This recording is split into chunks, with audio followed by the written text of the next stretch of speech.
Bonsoir à toutes et tous. Je suis ravi d'être là pour ça. Alors, je crois que c'est la sixième séance, si je dis pas de bêtises, il me semble, hein, qu'on en faisait trois par an. Donc, voilà, c'est la fin de la deuxième année, fin de ce deuxième cycle, que j'avais envie effectivement de terminer par un jeu qui me tient à cœur pour diverses raisons, que je vais essayer de vous exposer aujourd'hui, qui est donc le Final Fantasy VII Remake, jeu de 2019-2020. Alors, donc pour ceux qui sont jamais venus, avant de commencer à vous présenter un peu le jeu et donc de commencer à jouer, petite précaution préalable importante.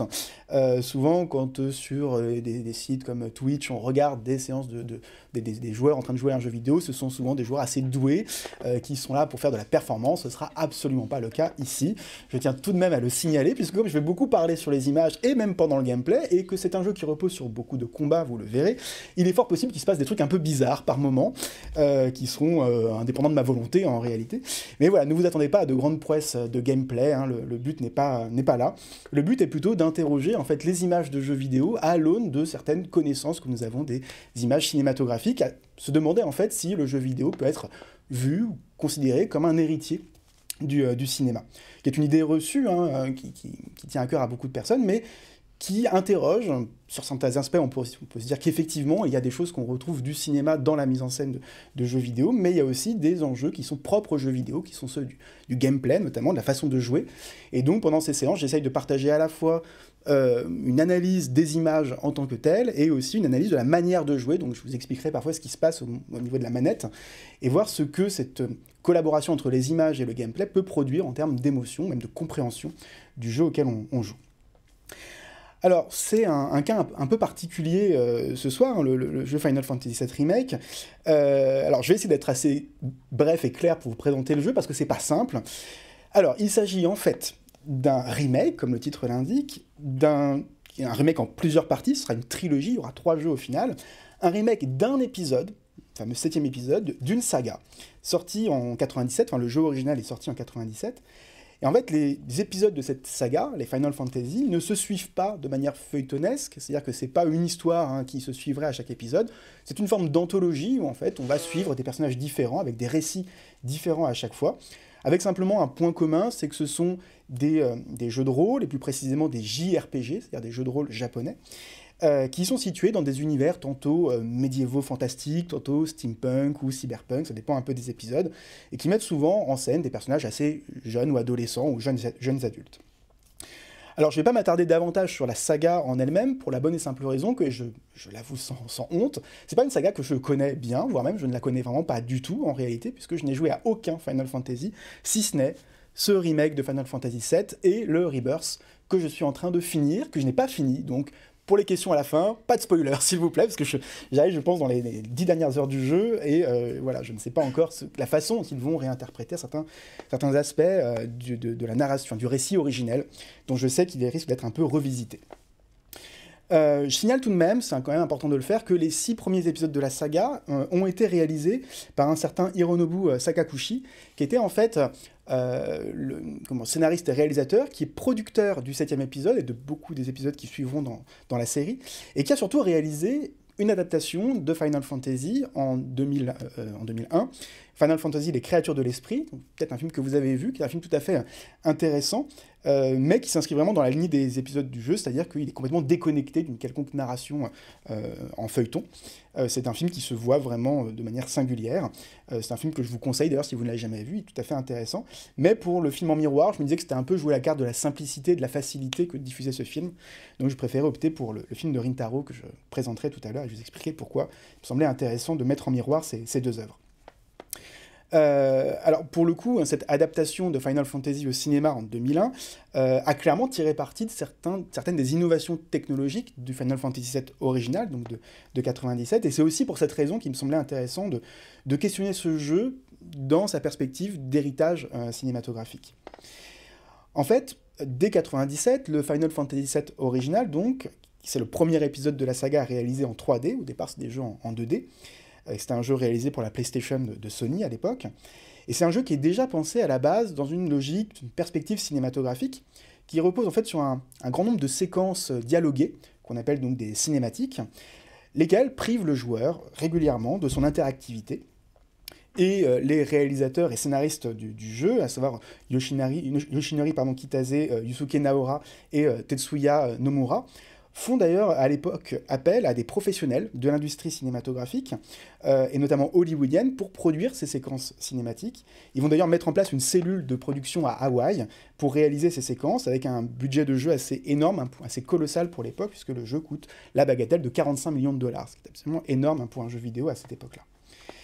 Alors c'est important de le rappeler parce que c'est aussi tout cela qui va contribuer à l'aspect cinématographique du jeu, même si le jeu original repose sur des phases de gameplay extrêmement éloignées du cinéma, notamment des phases qui se passent sur une carte quasiment à 2 dimensions, une simili 2 dimensions, avec un personnage qu'on appelle Super Deformed, qui renvoie un peu à l'esthétique chibi des animés japonais. Et il y a également des séquences de combat qui utilisent le système du tour par tour, qui est le principe du jeu de rôle à la base, qui en fait échappe à la dimension temps réel de la narration cinématographique. Des choses qui sont justement totalement évacuées de cet épisode remake, et c'est aussi pour ça qu'il me paraissait intéressant de le diffuser sur un grand écran, dans une perspective de jeu un peu différente que dans son salon, de manière traditionnelle.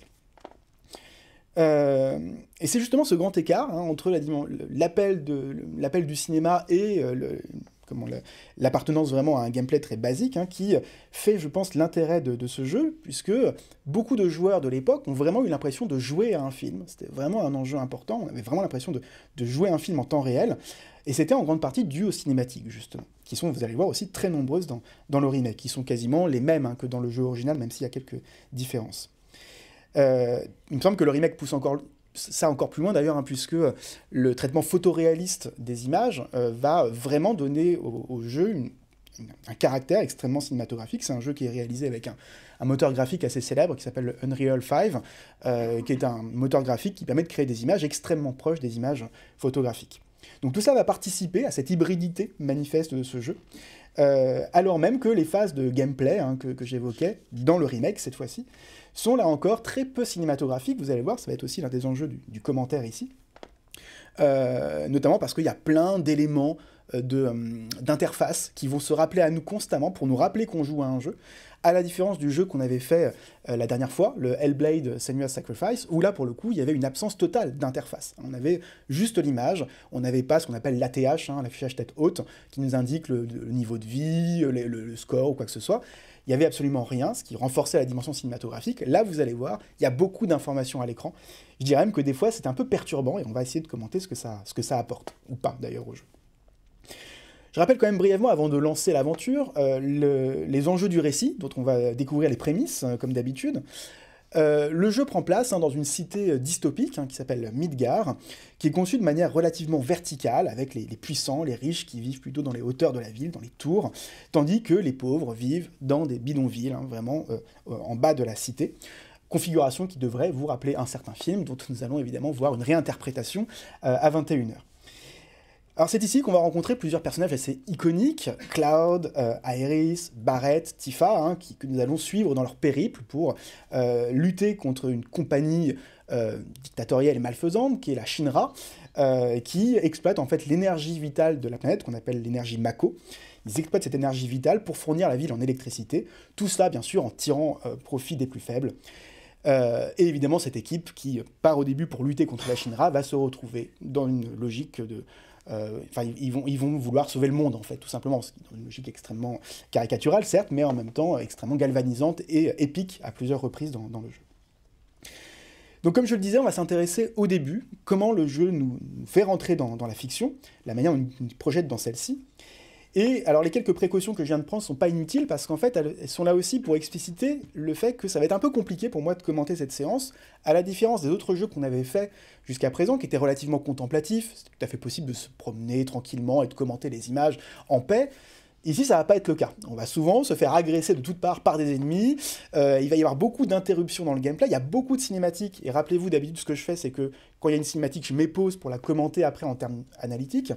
Là, je vais pas pouvoir faire ça tout le temps. Je vais le faire de temps en temps, mais parfois, des cinématiques qui vont être très brèves, je vais pas faire pause. Il arrivera parfois que je parle sur les cinématiques pour gagner un tout petit peu de temps, parce qu'elles sont pas toutes aussi intéressantes les unes que les autres. Mais voilà, c'est simplement une petite précaution, et notamment une précaution liée à cette omniprésence d'ennemis qui fait que à chaque fois, ça fait rire, mais c'est normal, je vais me mettre en mode facile, évidemment, pour ne pas me laisser mourir en plein milieu d'une session de commentaires, ce qui devrait faciliter un petit peu les choses. Et pareil, autre précaution, pour pas vous surprendre, il arrivera aussi que je mette pause pendant des cinématiques, notamment la séquence d'ouverture, qui est assez longue, et en fait qui se subdivise en 3 phases qui sont relativement différentes, et je ferai pause à chaque fois pour commenter ce qu'on vient de voir, pour qu'on ait en tête vraiment les images qu'on vient d'observer. Alors, le jeu va se lancer effectivement par un écran d'accueil assez classique, mais néanmoins avec déjà une atmosphère particulière, vous voyez, avec ce sol un peu comme en glaise, un peu terreux, mais très sombre, avec cette épée géante plantée en plein milieu, et ces volutes de fumée qui entourent le décor plongé dans l'obscurité, ce qui déjà donne une dimension un peu crépusculaire à cet écran en titre, qui tout de suite nous place dans une position spectatorielle assez particulière, sachant que cet écran principal va bien sûr nous lancer dans l'aventure de manière assez fluide, vous allez le voir. Alors, je lance donc cette première partie, alors je ne sais pas ce que ça veut dire, oui, on va se mettre quand même en facile. Et donc je lance la narration.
Alors, je me permets de faire une première pause ici. Alors, pourquoi je fais une pause à ce stade? Eh bien, tout simplement parce que tout ce que vous venez de voir n'est pas dans le jeu original. C'est un ajout entier de ce remake. On va reprendre la cinématique du jeu original dans la foulée, mais effectivement, ici, c'est un ajout.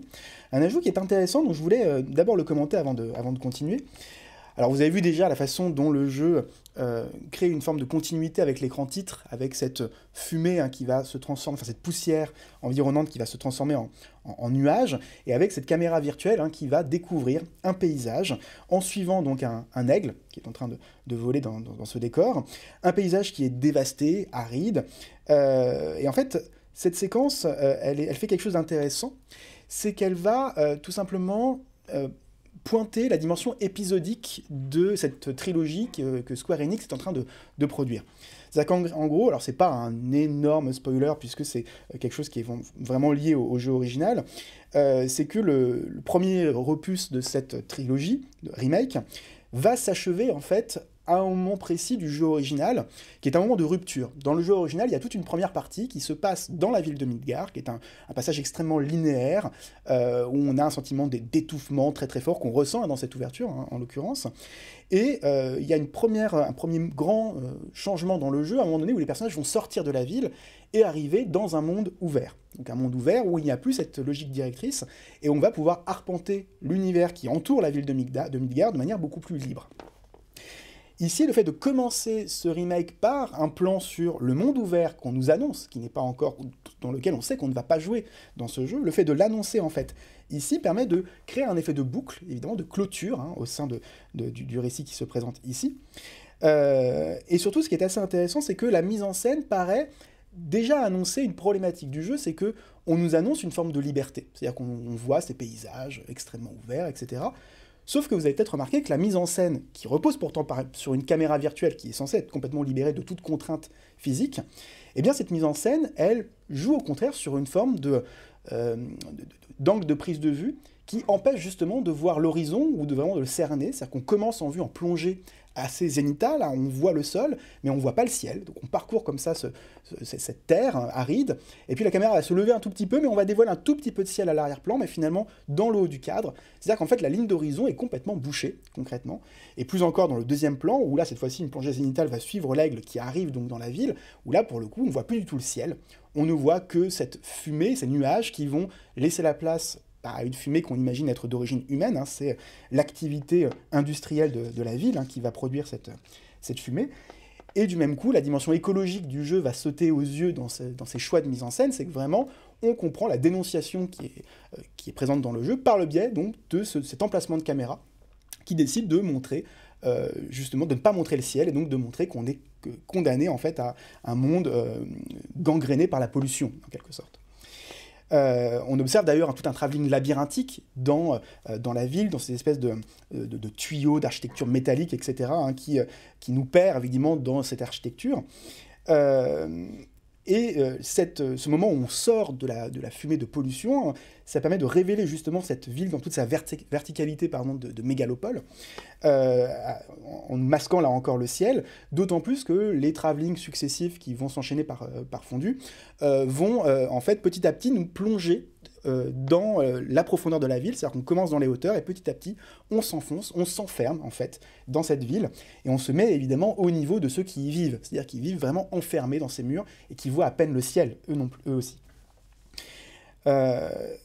Donc en plongeant dans cette vie urbaine, hein, la caméra se place au niveau des personnages qu'on va suivre, qui sont prisonniers de leurs conditions sociales, qui est illustré ici par quelques plans de la vie quotidienne, on a vu, hein, qui insistent bien sûr sur la misère des habitants de la ville, en tout cas ceux qui vivent à ce niveau. Et très clairement, il s'agit d'opposer ici la laideur la laideur industrielle, hein, de la ville, qui met à mal la nature environnante, à une forme d'espoir de plus en plus réduit. Alors les enfants, voilà, qui jouent, qui sont à vélo, cette petite plante, hein, que l'on voit, hein, qui perd ses feuilles alors que les voitures passent à l'arrière-plan, etc. Tout cela, hein, insiste sur cette opposition. Et puis bien sûr, ce panoramique à la fin sur le réacteur Mako qu'on observe à l'arrière-plan.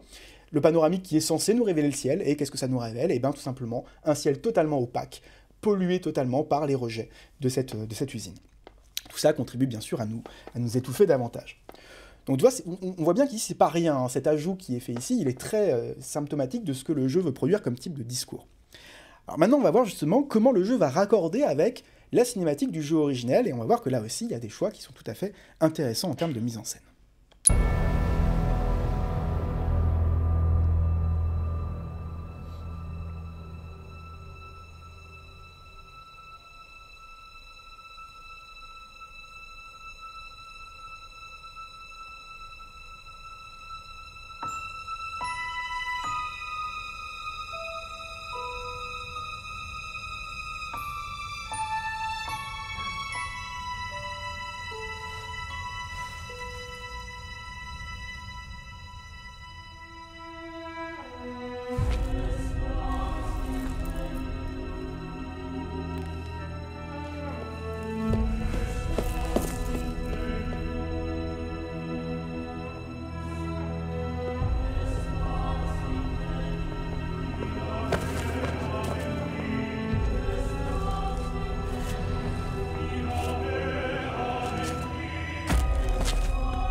je fais une pause ici à ce stade de la cinématique d'ouverture. Donc là, pour le coup, c'est vraiment la cinématique du jeu originel qui nous introduit, on le comprend assez aisément, un personnage qui va être important dans le cadre du récit. Hein. Le fait de s'appesantir sur elle aussi longtemps nous montre bien que c'est un personnage qui va avoir son importance. C'est dans l'occurrence le personnage d'Aerys, hein, qu'on va rencontrer un petit peu plus tard dans le récit. Donc on nous introduit ce personnage via hein, ce mouvement de grue hein, qui part du ciel, où on a cette énergie Mako flottante dans les airs, cette espèce de particules. On va nous amener justement à cette ruelle avec ce personnage qui est face à ce tuyau dont s'échappe l'énergie Mako. Et en fait ici, hein, ce personnage qui est filmé en plein centre et en plan rapproché, en insistant donc sur sa pose méditative, face à cette énergie Mako qui s'échappe, et bien tout cela va permettre de la caractériser assez rapidement, ce personnage d'Aerys. Déjà, première chose, on voit bien qu'elle est visiblement assez inquiète, l'obscurité de la ruelle, le fait qu'on a l'impression elle a l'impression d'être suivie, on sent, elle est aux aguets, à l'affût, etc. On voit qu'elle s'échappe, comme s'il y avait une présence un peu inquiétante autour d'elle. Il y a déjà cet aspect-là. On comprend aussi, enfin, on perçoit une forme de connexion avec la nature, d'abord avec cette pose méditative, hein, cette espèce de communion avec l'énergie Mako qui est en train de s'échapper du tuyau.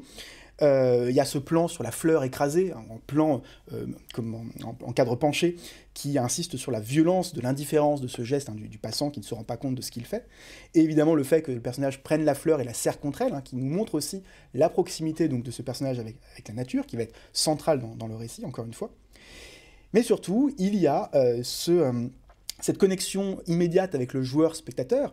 Bien sûr, ce premier plan sur elle, où elle est en face caméra, où elle regarde directement le joueur dans les yeux. Tout de suite, hein, ça permet d'établir une passerelle entre elle et nous. Et vous avez remarqué que ce regard caméra, il revient une deuxième fois, à la fin de la cinématique, quand elle lève les yeux vers le ciel et donc vers la caméra, hein, filmée en plongée. Et c'est comme si elle implorait une aide extérieure, et vous avez vu hein, ce travelling arrière hein, qui part de son visage, qui part donc dans les hauteurs, et cette aide extérieure dont elle paraît,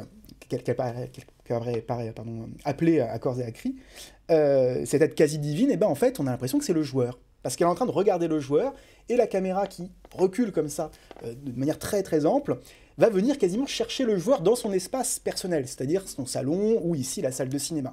Comme si on s'extrayait de cette ville pour justement sortir du jeu et aller chercher le joueur qui va, par ses pouvoirs divins, parce que bon, bah faut bien le dire, on contrôle des gens, on a la maîtrise totale sur l'environnement, les game designers nous donnent des super pouvoirs, on a cette sensation de contrôle qui fait que oui, quand on joue à un jeu, nous avons un pouvoir quasiment divin sur ce qui se déroule face à nous. Et du même coup, cet appel à l'aide que fait le personnage, il nous concerne très directement.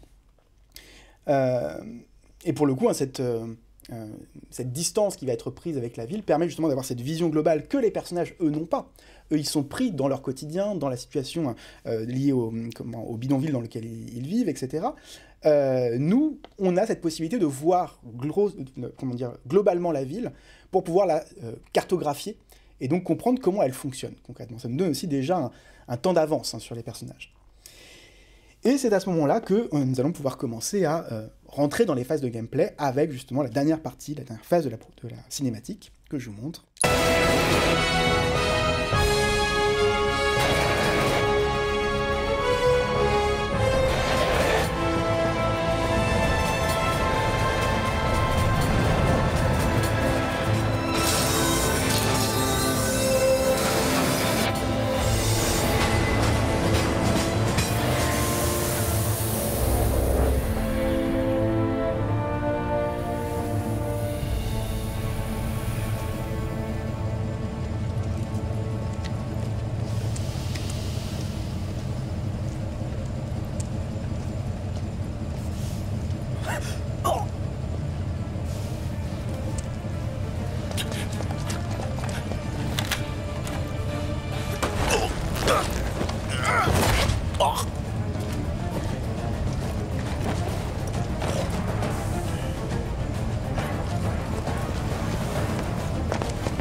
Voilà, le jeu commence à proprement parler ici. Alors avant de commencer à jouer, simplement un petit commentaire sur ce qu'on vient de voir, parce que je trouve que c'est vraiment l'une des meilleures idées de cette introduction, la façon dont c'est orchestré ici.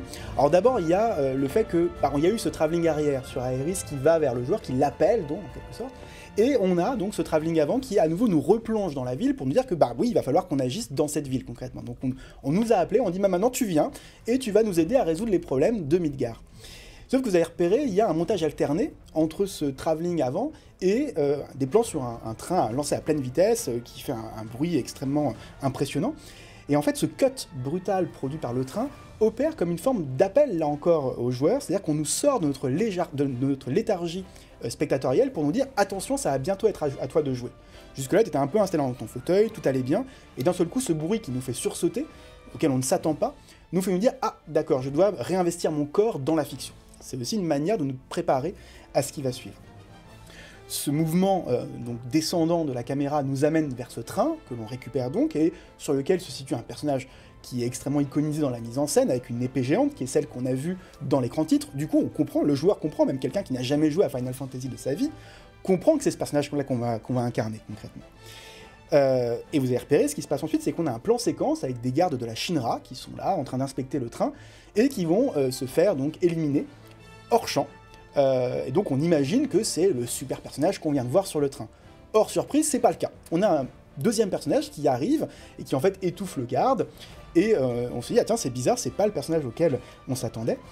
En fait, ce qui est étonnant ici, c'est que tous ces personnages qui vont apparaître les uns après les autres vont casser l'idée du héros solitaire qu'on croit qu'on va incarner dans le jeu, pour nous amener vers une autre idée, l'idée d'un groupe, en fait, qu'on va manipuler dans le jeu. Ce qui est assez intéressant dans cette mise en scène, c'est que je trouve qu'elle met en place une forme de série de fausses pistes ludiques. C'est-à-dire que dans la façon dont c'est filmé par la caméra virtuelle, on a à plusieurs reprises l'impression, et notamment pour quelqu'un qui n'aurait jamais joué à Final Fantasy, qu'on va incarner chacun des personnages qu'on découvre, les uns après les autres. Pourquoi ? Tout simplement parce que le premier personnage qu'on voit qui étouffe donc le garde de la Shinra, quand il repose le corps à terre, vous avez vu que la caméra, ce qu'elle fait, c'est qu'elle vient se positionner derrière lui, vue de dos. Alors là, le joueur, il sait ce qui se passe à ce moment-là. On prend le contrôle du personnage, puisqu'on est dans un jeu de type third-person shooter, enfin c'est pas vraiment un shooter, mais peu importe, on est à la troisième personne, on est derrière le personnage, donc on comprend qu'on va manipuler ce personnage. Or, c'est pas le cas. La caméra repart, on se dit, ah, en fait, c'est pas lui.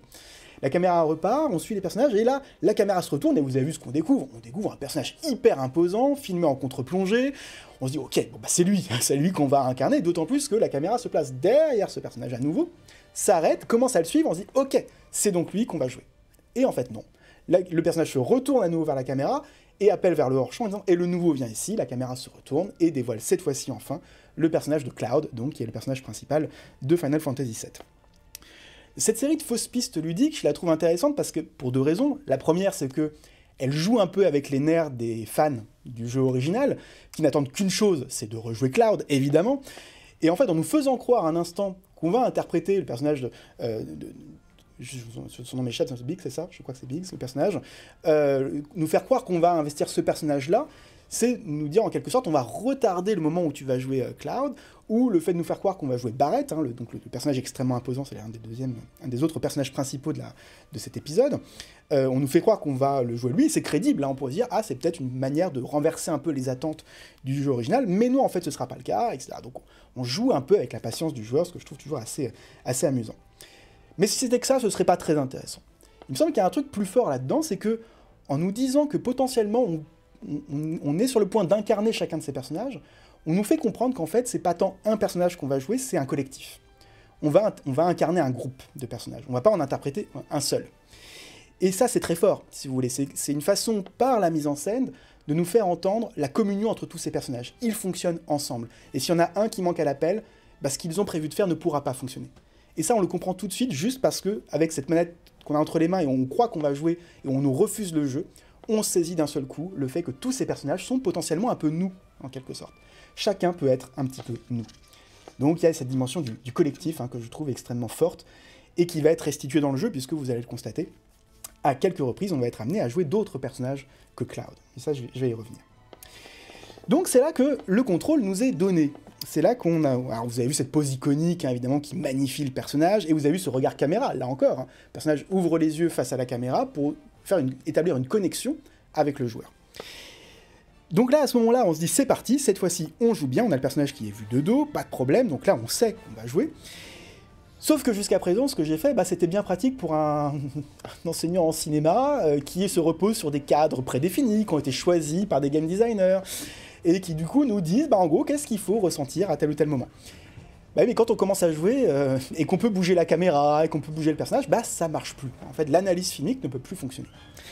Sauf dans quelques petits moments, et des moments comme ceci, où notamment, qu'est-ce qui se passe quand on a la transition entre la cinématique et le moment de gameplay. C'est bien un cadre qui a été décidé par les game designers, je ne touche pas à la manette, donc ce cadre, il est décidé pour des raisons qu'il convient évidemment d'analyser. C'est ce que je propose d'appeler des compositions de mise en jeu, des compositions d'images qui nous incitent à rentrer ludiquement dans l'univers, et donc de voir un petit peu ce que ces compositions nous disent concrètement de la situation. Là on voit bien tout de suite, hein, dans la façon dont cette image est construite, qu'il y a des choix qui sont forts.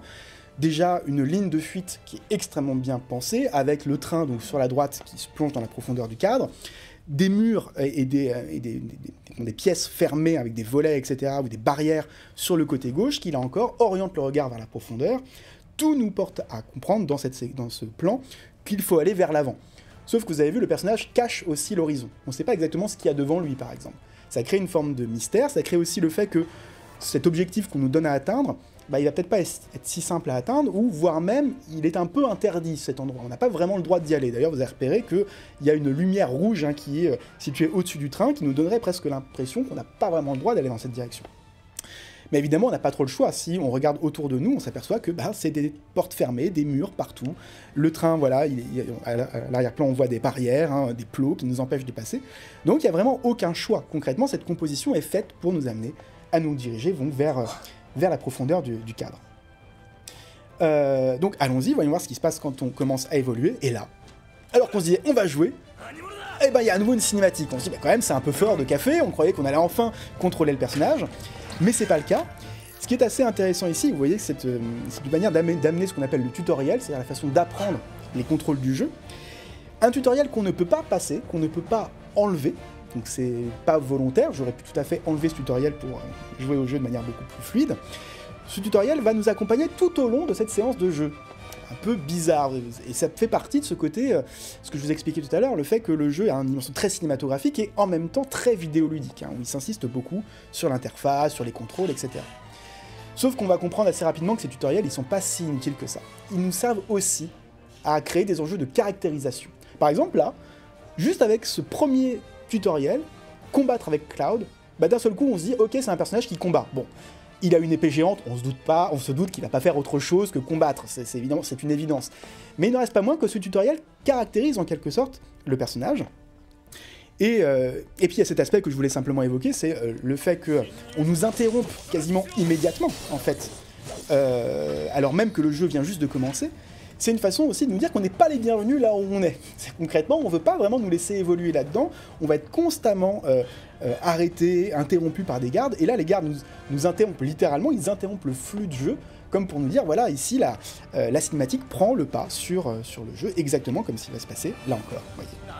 On nous arrête, on nous appréhende, à proprement parler, mais c'est aussi parce qu'on fait barrage de notre corps que le reste du groupe va pouvoir évoluer. Et là encore, on voit un petit peu comment le personnage se caractérise. Hein. On comprend bien qu'il est là un peu pour être la main armée, on va dire, de ce groupe qu'on est en train de suivre. Donc là, on va avoir plein de systèmes qui vont nous apprendre à gérer, par exemple, ici, la jauge ATB, hein, ce qu'ils appellent le Active Time Battle, qui permet en fait tout simplement de, vous allez voir, se concentrer en fait dans l'action pour créer des actions un peu plus fortes que les coups d'épée qu'on donne assez naturellement. Par exemple, ici... Alors je mets en place, donc là j'appuie sur une touche qu'on m'a indiquée pour activer ce Active Time Battle, et vous avez vu, ça crée une forme de ralenti extrême. Je vais le refaire. On a la barre d'ATB qui est en fait en bas, c'est la barre bleue qui se remplit progressivement à chaque coup que je donne, et quand j'appuie donc sur la touche X, on a cette interface qui s'ouvre avec cet extrême ralenti, et des barres d'outils sur le côté qui me permettent de sélectionner des compétences, des sorts, des objets. Donc la compétence par exemple va me permettre de créer des coups spéciaux extrêmement puissants, et qui vont permettre donc d'aller beaucoup plus vite dans le fait d'achever les ennemis. Alors évidemment, hein, ce tutoriel ici, il n'est pas anodin là encore, il nous montre que le personnage est extrêmement puissant par exemple, ce qu'on n'était pas censé comprendre de prime abord, on le comprend grâce au tutoriel.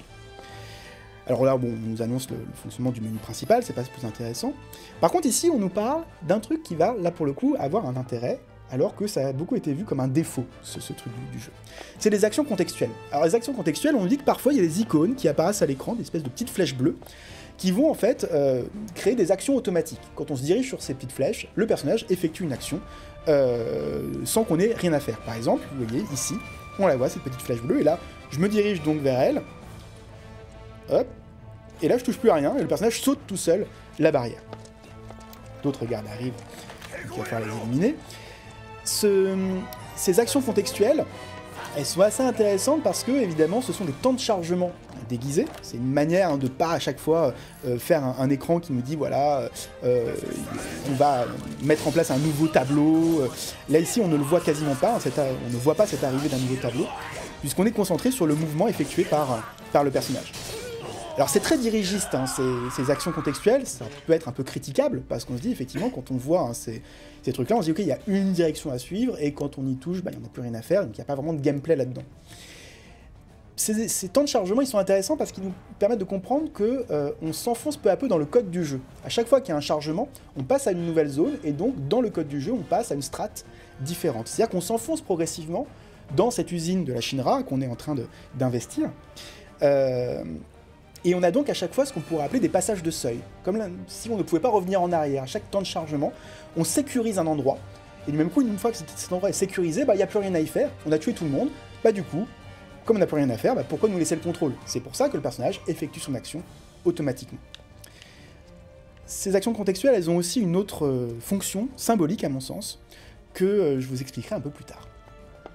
Toujours est-il qu'on va avoir de manière très classique des coffres, des caisses avec plein d'éléments qu'on va pouvoir récupérer pour jouer, ça on en reparlera un peu plus tard.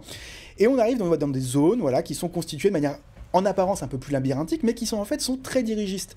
On a l'impression qu'il y a plusieurs chemins ici. En fait il n'y en a qu'un, concrètement, hein, que j'aille à droite ou à gauche.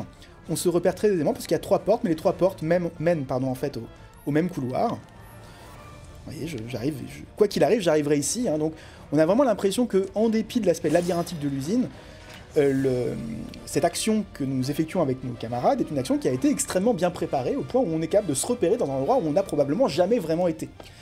Donc ici, on montre bien que le groupe est extrêmement préparé à l'action qu'ils vont réaliser, action dont on ne sait pour l'instant rien, mais dont on va savoir un peu plus de choses dans un instant, puisqu'on va avoir la première séquence dialoguée du récit, avec un personnage auquel il faut aller parler.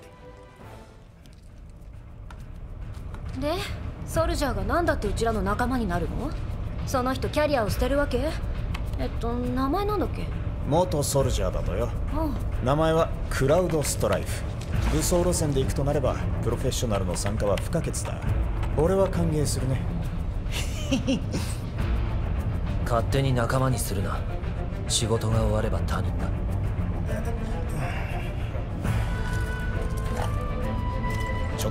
Alors, voilà donc cette première séquence dialoguée du jeu. Alors, on s'aperçoit d'ailleurs à ce moment-là qu'on nous a quand même projeté dans la fiction immédiat res sans nous expliquer quoi que ce soit, donc on sait pas trop ce qu'on est censé faire, on le fait de manière quasiment automatique, parce que la mise en scène, tout ce que je vous ai explicité, c'est très inconscient. On en prend conscience en fait en jouant progressivement, on comprend ce qu'on est censé faire, mais c'est jamais explicitement dit. Mais là, effectivement, on comprend bien un peu plus en tout cas, hein, qui est ce fameux Cloud, un ancien soldat de la Shinra, donc, qui est visiblement combattu par ce groupe de personnages. Et surtout, on dépeint un personnage qui semble un peu solitaire, il est isolé dans l'image, les personnages, quand ils discutent de lui, il est dans un coin, il n'entend pas ce qu'ils disent, en gros, il est un peu bizarre, voilà, un personnage un peu solitaire, donc, et qui, visiblement, ne cherche pas à se faire des amis. Lui-même le dit, je suis pas là pour me faire des amis, une fois que c'est fini, on se connaît plus. Alors, vous allez me dire, ça va un peu à l'encontre de ce qu'on a analysé en ouverture avec ces fausses pistes ludiques hein, qui nous font croire qu'on va incarner chaque personnage et qui créent un effet de groupe, un effet donc de communication à l'intérieur du groupe. En fait, ce qui est quand même assez intéressant ici, c'est de montrer que Cloud est un personnage qui va beaucoup évoluer au cours du récit. Au début, il est effectivement comme ça, hein, très fermé sur lui-même, il parle pas aux autres, etc. Et pourtant, on comprend assez rapidement que Cloud, il a beau dire qu'il est comme ça, en fait, il n'est pas vraiment comme ça. Et d'ailleurs, un exemple qui en dit long, c'est la composition de mise en jeu qui suit cette séquence dialoguée. Parce que le jeu recommence là. Donc moi, ce qu'on me dit là, en tant que joueur, on me dit, bah la prochaine action à faire, c'est de reparler à Wedge. Il vient de dire qu'il voulait pas se faire des amis, qu'il voulait pas parler. Vous voyez, dans la mise en scène, on fait comprendre qu'il a beau dire ça, pas en fait, il est quand même connecté aux autres, il a quand même envie de leur parler. Et là, pour le coup, la seule action qu'on nous donne, c'est d'aller lui reparler, et quand bien même, voilà, tu sais que Cloud, on compte vraiment sur toi, il a rien à me dire. Il a rien à me dire du tout, c'est pas du tout intéressant en termes de dialogue. C'est juste pour nous dire, tu as la possibilité de lui reparler, c'est une manière de caractériser le personnage. Et d'ailleurs, la suite de l'action va passer encore par une interaction qui va pas être dialoguée de la même manière que précédemment, mais qui va, là encore, jouer sur l'idée qu'il faut entrer en contact avec un autre personnage pour faire avancer le récit. Ça dit quelque chose de la narration et du personnage.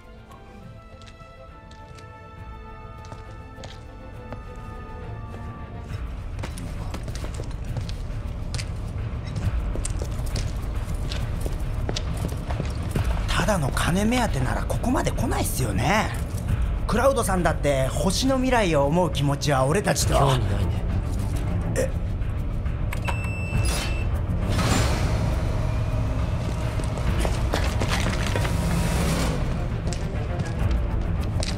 ウェッジ。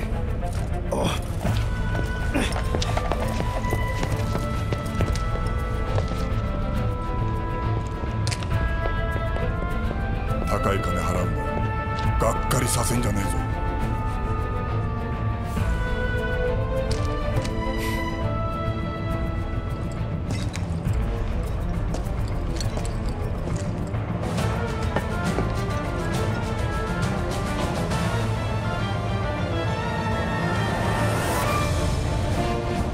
Alors, là encore, on a bien vu dans cette séquence de dialogue à quel point Cloud est isolé dans le cadre, avec cette séquence en champ contre champ avec Barrett, où il s'adresse à lui, mais en fait, il n'y a pas de moment où ils sont dans le même cadre tous les deux, comme pour montrer ce cloisonnement et donc cette absence de communication, de comprendre que le personnage de Cloud, c'est un mercenaire qui fait ce qu'on lui dit de faire, mais qui cherche pas plus loin en réalité. Et surtout, ce qui est intéressant, c'est que ce choix-là amène aussi Barrett à s'adresser donc au hors-champ de la caméra, c'est-à-dire aussi à nous, en tant que joueurs. Quand Barrett se retourne et dit « t'as intérêt à assurer », c'est aussi à nous qu'il parle, parce qu'il nous regarde. En plus, il a des lunettes de soleil, Barrett, donc on voit pas où ses yeux se dirigent. Il se dirige sans doute un peu sur le côté du cadre, mais en fait, on a l'impression qu'il regarde la caméra aussi. On pourrait le penser, en réalité. Donc c'est aussi une façon de s'adresser directement au joueur et de lui faire comprendre toujours qu'il y a au début cette dimension un peu esselée du personnage qu'on va incarner, même si on comprend par la mise en scène que le personnage va en venir à un moment donné à s'ouvrir aux autres. Et puis vous avez vu cette façon de nous confronter donc à ce réacteur Mako gigantesque dans le plan en contre-plongée qu'on a vu juste avant dans la cinématique, qui nous montre encore une fois le personnage seul contre tous, idée qu'on se fait au début des événements, qui va en fait être totalement démenti par la suite du récit.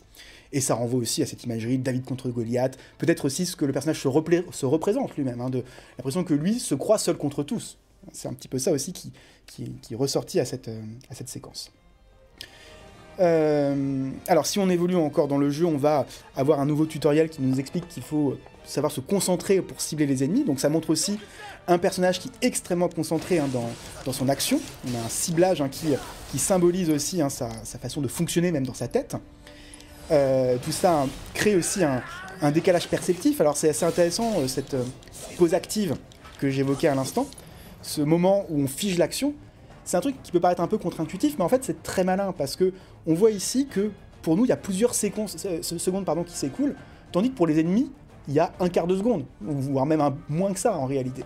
Donc il y a un décalage perceptif entre la manière dont nous percevons l'action et la manière dont les personnages antagonistes l'aperçoivent.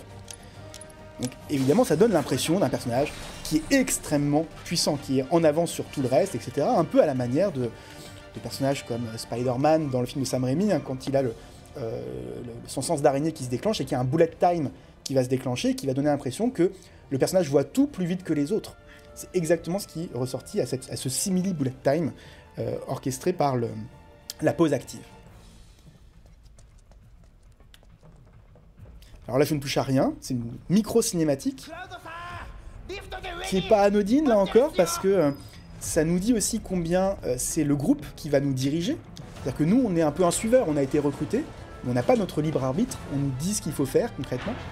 Et donc à chaque fois que cette petite cinématique nous prive de mouvement, comme là aussi, on nous montre bien qu'on est juste le bras armé de ce groupe que l'on suit, on dépend de lui. Alors, et puis ce groupe, il évolue sans nous, hein. On voit bien ici dans le fond du cadre, ils sont en train de faire un trou dans un grillage qui nous barre le passage.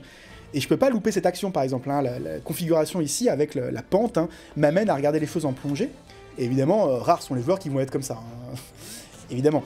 Donc on regarde et on voit l'action. Donc effectivement, on voit bien ce qui est en train de se passer dans l'arrière-plan. Et ce grillage qui nous est présenté va évidemment nous dire aussi quelque chose d'un endroit, comme tout à l'heure je le disais, qui nous refuse son accès. On voit bien ici, on est coupé dans notre action, avec à chaque fois une zone à sécuriser, avec toujours ces ennemis qui vont nous empêcher d'avancer, qui vont scander comme ça les choses.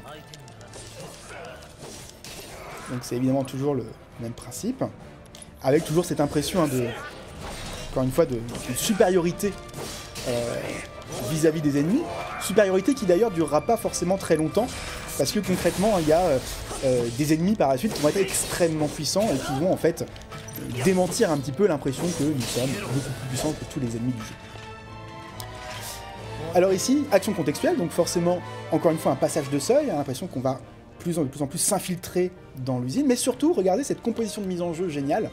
Une fois l'action contextuelle passée, vous avez vu qu'on reste à l'extérieur du grillage, comme pour nous montrer le personnage en prison.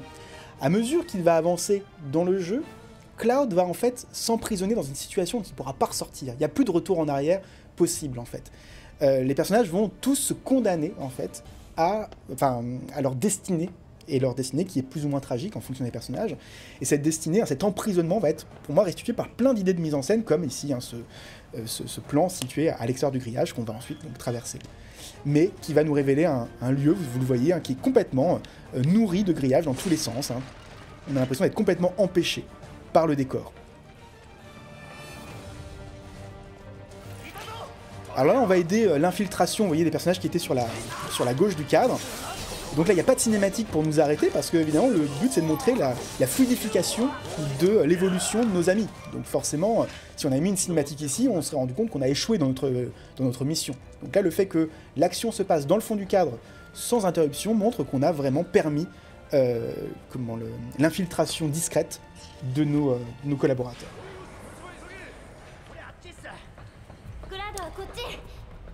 Donc là, le dialogue nous fait comprendre qu'il faut suivre des personnages. D'ailleurs, Wedge nous barre le chemin ici, et puis il n'y a pas vraiment d'endroit à aller. Donc le game design, enfin le level design, pardon, nous fait comprendre, et puis on voit toutes ces lumières clignotantes qui attirent le regard, nous faut comprendre qu'il faut aller dans cette direction, qui est un peu la porte d'entrée de notre objectif, ce qui va être restitué par, cette fois-ci encore une fois, une cinématique avec ce travelling arrière, qui révèle donc le réacteur Mako, qui va être notre cible.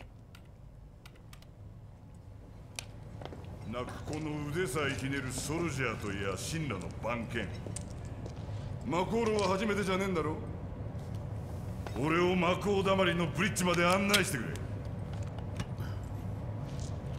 教えたくねえって神羅に未練たらありじゃねえか中堅スタンプかよ拒否したって意味ねえぞもともとお前抜きで立てた作戦だマコールは建造された時期によって構造が違う。この形式は初めてだがなんとかなるだろう。 Bon, là, dans cette cinématique, c'est des choses beaucoup plus classiques, en termes de mise en scène, un champ contre champ. Il y a quand même cette idée que le personnage est situé à l'avant-plan, au premier plan de l'image, tandis que Barrett est situé à l'arrière-plan, il lui tourne le dos. Donc il y a aussi cette idée de personnages qui ne sont pas faits pour s'entendre, on le comprend assez rapidement par la mise en scène. Et puis il y a ce moment où Barrett lui dit quelque chose qui déclenche un malaise chez Cloud. Et le moment où le malaise se produit, vous avez vu, il y a un cut à ce moment-là, qui exclut Barrett du cadre, ce qui fait que Cloud donne l'impression de se focaliser sur lui-même, ce malaise qu'il essaie de contenir. Donc il se focalise sur lui-même, donc il oublie Barrett. Bon, c'est des trucs de mise en scène assez attendus, bien sûr. Mais, encore une fois, ce côté un peu loup solitaire du personnage est contredit par cette configuration de mise en jeu qui, encore une fois, nous met face à une porte fermée, donc on peut faire grand-chose, mais on peut parler à un personnage. Du coup, on va aller lui parler. Quand bien même, ce personnage n'a pas grand-chose, encore une fois, à nous dire. Donc c'est, encore une fois, un parti pris de caractérisation, ici.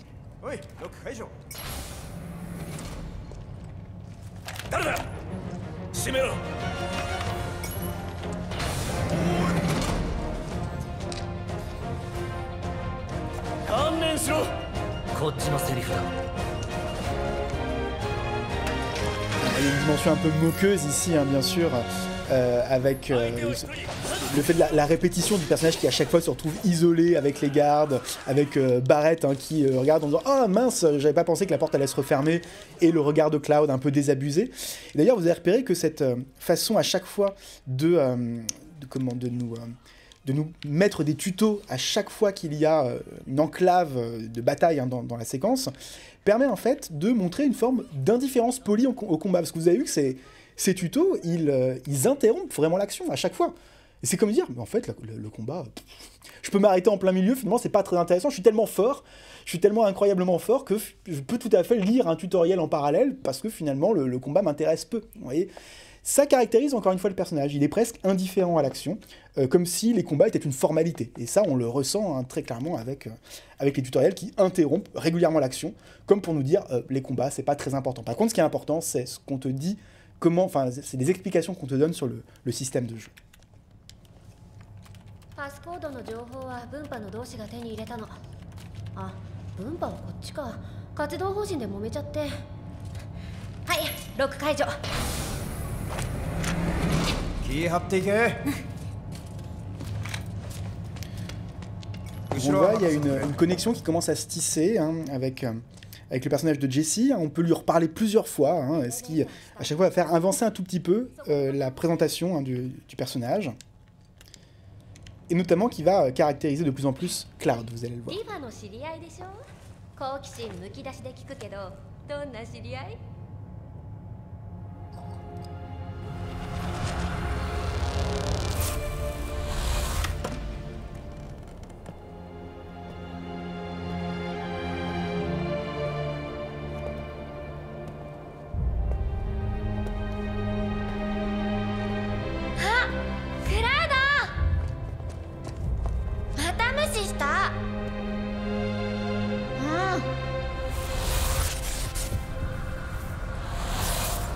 俺たちは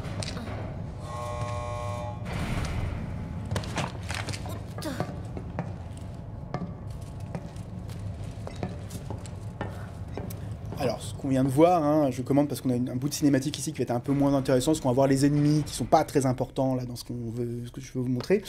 Mais commentons simplement ce qu'on vient de voir hein, dans cette petite cinématique de dialogue. Ce qui est assez intéressant, c'est de voir comment Cloud paraît totalement déconnecté du monde et des autres. C'est-à-dire que Jesse commence à lui parler d'un personnage, Tifa, qu'on ne croisera pas aujourd'hui, malheureusement, on n'aura pas le temps de rencontrer Tifa. Mais elle lui parle de ce personnage, et d'un seul coup, le personnage tombe dans un flashback, donc comme s'il ignorait totalement le personnage qui était en train de lui parler. Ce qui, évidemment, a un impact sur la vision qu'on a de ce dernier. Et notamment le flashback, vous avez vu, il est en vue subjective, c'est-à-dire qu'on perd de vue le point de vue extérieur sur le personnage.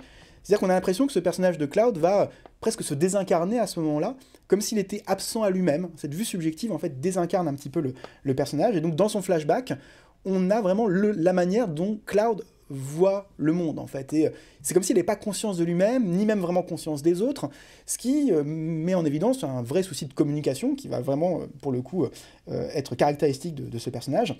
Et ce souci de communication avec autrui va être un des ressorts du jeu en termes de construction des relations entre les différents protagonistes. C'est aussi là que c'est hyper intéressant, c'est de voir comment Final Fantasy VII construit des personnages sur le long terme, comment ils évoluent en fait.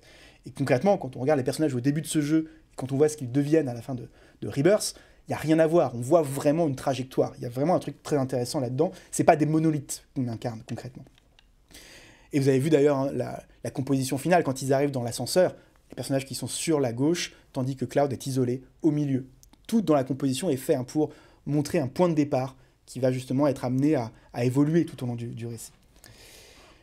Alors dans la séquence qui suit, on comprend un peu plus ce que les personnages vont faire. Quel est leur objectif? C'est Barrett qui va expliquer ça de manière un peu excessive, vous allez le voir, avec des mouvements de caméra, des cuts constants qui caractérisent là encore ce personnage qui est très outrancier, très excessif. Et voilà, qui contraste avec l'autre qui eux sont filmés en plan fixe, très calme, très posé, etc.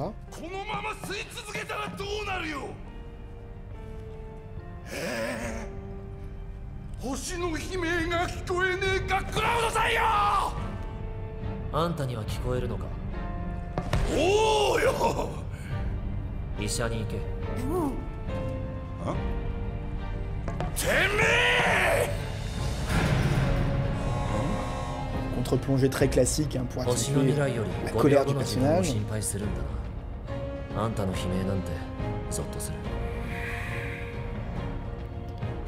Bon, on comprend qu'ils sont pas très potes. Voilà, c'est assez clair ici qu'il y a une forme de personnage irréconciliable, on va dire. Hein.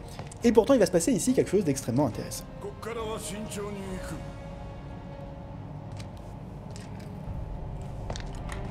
少しでもおかしな動きをしやがったら容赦しねえ。中距離連射型の警備兵器ね。クラウドの賢者苦戦は必至。うるさくても我慢してね。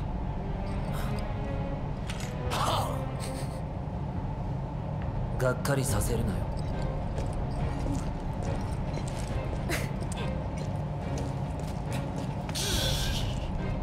Vous voyez ce qu'on est en train de nous dire ici. Hein. On vient de nous montrer des personnages inconciliables en termes de caractère, en termes de mise en scène. La mise en scène n'est pas la même pour chacun des deux personnages. On voit bien qu'ils ne sont pas faits pour travailler ensemble. Et pourtant, le personnage de Jesse nous dit « Bon bah là, va y avoir des ennemis que toi, Cloud, tu pourras pas tuer avec ton épée. » Donc ce qu'on nous fait comprendre, c'est qu'on va devoir incarner un autre personnage. On va devoir incarner Barrett. La question c'est comment est-ce qu'on va l'incarner, comment est-ce qu'on va nous donner le contrôle de ce personnage. Le fait qu'on nous dise voilà il est un peu râleur mais on s'y fait, c'est aussi une adresse aux joueurs. C'est-à-dire en gros, on comprend en tant que joueur qu'on ne nous présente pas un personnage qui est très aimable. Quand le récit commence, Barrett c'est pas un personnage qu'on a envie d'apprécier en se disant il va être insupportable, etc. Et en fait petit à petit, évidemment, on va venir à s'attacher à ce personnage pour plein de raisons. Des raisons d'écriture, mais aussi des raisons de gameplay sur lesquelles on va revenir dans un instant. Voyons voir comment déjà on va intégrer le personnage de Barrett donc à l'action.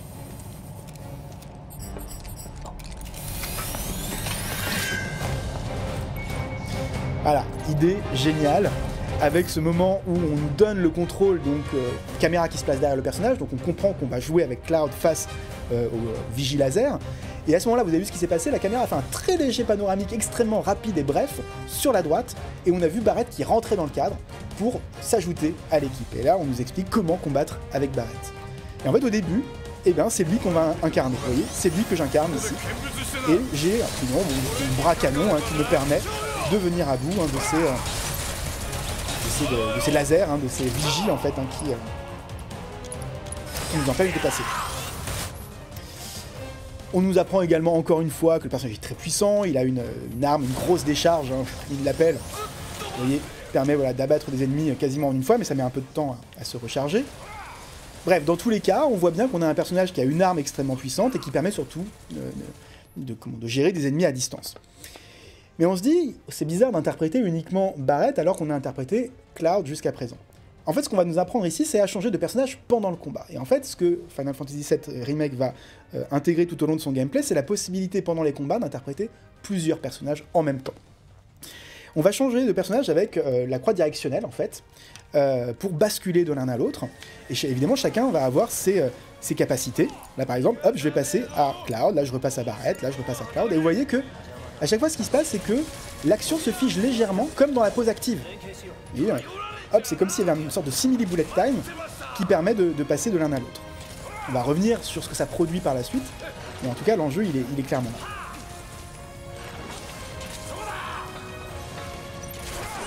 Bon, normalement, on les abat beaucoup plus vite, ceux-là. Je l'ai pas dépassé, voilà, on va passer à Cloud. Donc là, l'idée de collaboration semble véritablement entrer en ligne de compte. Et ce qu'on va remarquer, c'est que là, maintenant, alors pendant les déplacements, c'est Cloud que je contrôle, c'est uniquement pendant les combats qu'on peut switcher. Et ce que vous remarquez, c'est que Barrett, il me suit un petit peu comme mon ombre.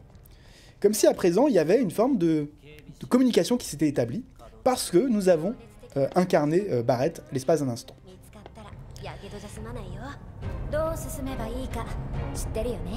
レーザーは一定間隔で明滅する。消えたタイミングを狙って進む。さすが。じゃあまず私から。スリルが大好物なの。おい。その綺麗な目にしっかり焼き付けてね。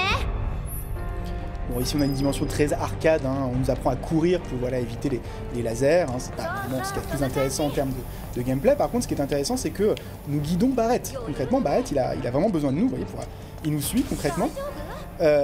Et du même coup, il s'adapte à notre mouvement. C'est comme si on ne faisait plus qu'un avec lui.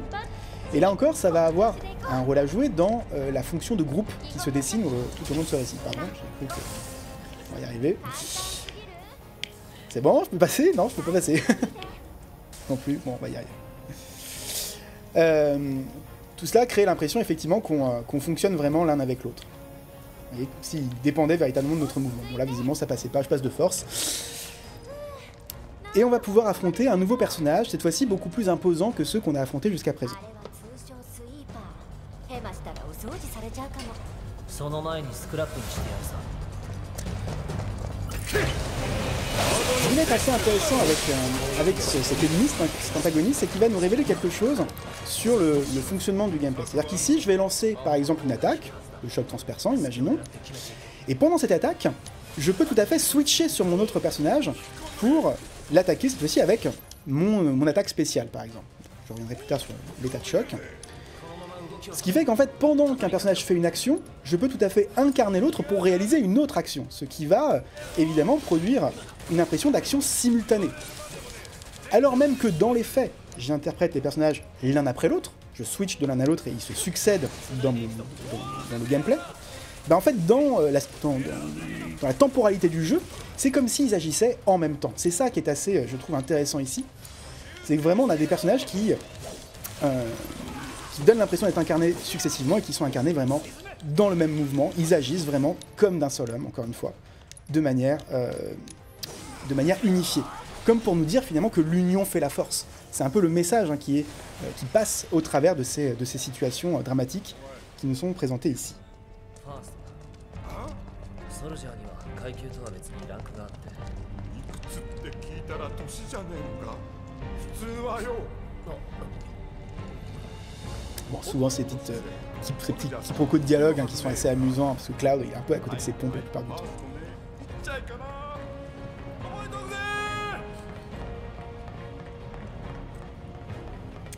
Et on va se retrouver face au fameux objectif final de cette première phase, ce premier chapitre, qui est donc le réacteur.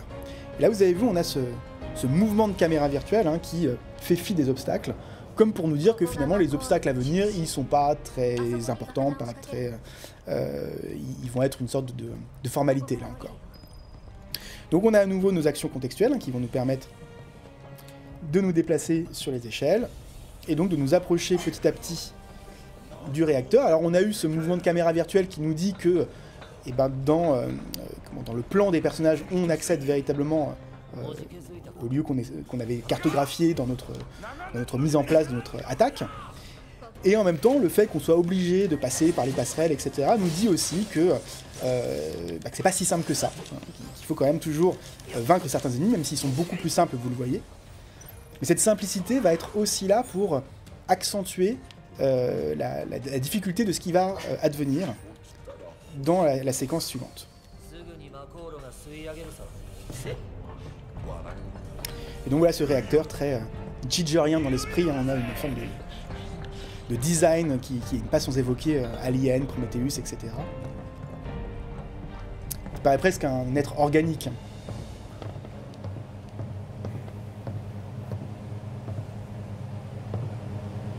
さてシンナが送り込んできた犬じゃないってことを証明してもらおうか。爆弾はお前がセットするんだ。ティファの連れってだけじゃ信用できねえ。仲間になりてえなら何度も言わせるな。俺は雇われただけだ。だったら黙ってやれよ。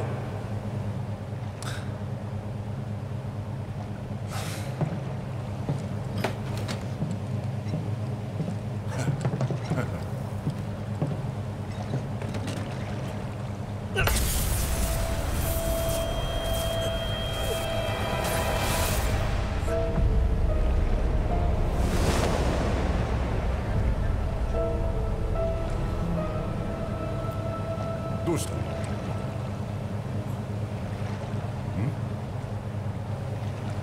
問題ない。タイマーはどうする？お前が決めろ。On est des fous, hein. Allez, 20 minutes. 自信あんだろうな。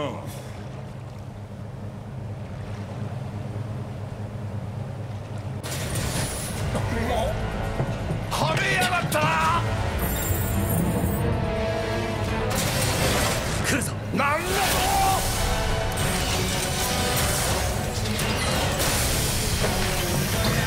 Donc on a ici le premier vrai boss du jeu, le premier ennemi extrêmement imposant, avec un blindage. Hein, vous voyez, on nous annonce qu'effectivement on peut rien faire, on nous demande d'utiliser la magie. Et en fait, le truc, c'est que en termes de magie, Cloud, il a pas ce qu'il faut. Il n'y a que Barrett en fait qui a de l'électricité, il a de la foudre en fait qui permet justement hein, de vaincre cette espèce de robot. Et du même coup, voilà, là, je sélectionne hein, la foudre sur le côté gauche pour justement le frapper. Voilà, ce qui met en état de fragilité et va me permettre donc de l'abattre beaucoup plus facilement. Là encore, le fait que Cloud n'ait pas de foudre dans ses attributs magiques, ça implique qu'on est obligé d'incarner Barrett. Encore une fois, on ne nous laisse pas le choix. On pourrait très bien nous dire, vous pourriez tout à fait finir le jeu uniquement avec Cloud, et là, clairement, on nous dit non, c'est impossible. On ne peut pas faire le jeu uniquement avec Cloud, on est obligé d'avoir Barrett, de jouer Barrett à un moment donné.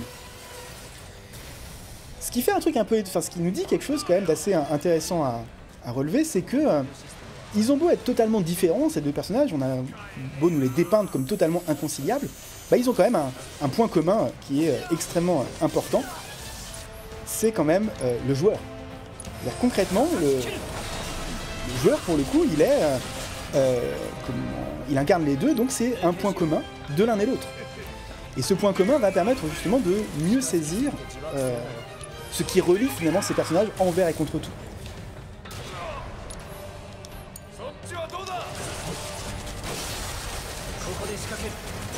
Je vous parlais tout à l'heure des faits de communion en quelque sorte hein, entre les personnages. Et bien c'est le joueur qui est vraiment le facteur principal de cette dernière. Ah, vous voyez, encore une fois, je fais mon effet de bullet time, je passe d'un personnage à un autre pour progressivement montrer que c'est leur collaboration qui fait qu'on va pouvoir venir à bout d'un ennemi aussi énorme que celui-ci. Alors non seulement le joueur est un point commun aux deux personnages, mais c'est aussi une certaine façon de nous permettre de nous identifier à ces personnages. Parce que dans la narration cinématographique, il y a toujours plusieurs façons de nous investir dans les personnages, les gros plans, etc. Dans un jeu vidéo, c'est beaucoup plus compliqué parce que dans le moment de gameplay, il n'y a pas d'échelle de plan qui nous permettrait justement de nous sentir à la place des personnages. Là où on est à la place des personnages, en fait, c'est grâce tout simplement à la manette. C'est ce cordon ombilical qui nous relie à la manette qui fait effectivement qu'on va pouvoir investir émotionnellement les personnages qu'on incarne. Donc Barrett, finalement, on va en venir à s'attacher à lui parce qu'on est sommé de l'incarner. Alors on vient de nous donner ce pouvoir de la transcendance quand on subit beaucoup de dégâts. On peut utiliser la transcendance qui est une sorte d'arme surpuissante et qui va encore une fois montrer un personnage extrêmement fort. Et qui là encore restitue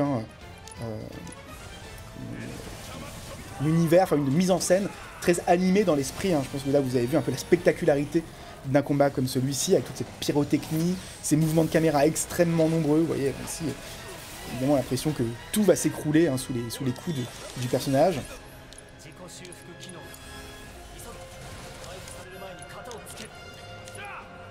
Donc évidemment là je vais un petit peu vite pour avancer rapidement dans le jeu. Voilà. Donc là on a vaincu notre premier ennemi, mais on l'a vaincu uniquement parce qu'on a pu switcher d'un personnage à un autre, et qu'on a pu progressivement, petit à petit, s'identifier à chacun de ces deux personnages de manière quasiment égale.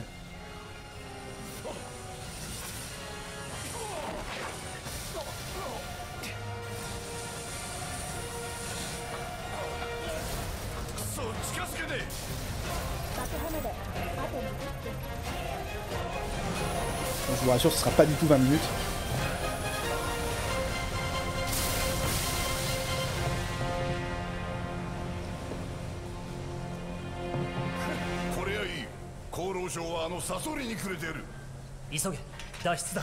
Donc là en fait on nous indique qu'on a plus que 20 minutes pour faire tout ce qu'on vient de faire en sens inverse. Sauf que le décor a complètement changé, vous le voyez, et évidemment ce décor presque post-apocalyptique ici, tout en flammes, etc., va permettre d'accentuer l'idée de fuite, d'urgence, là où la séquence inaugurale était une séquence d'infiltration par étapes, avec des sections différentes les unes des autres.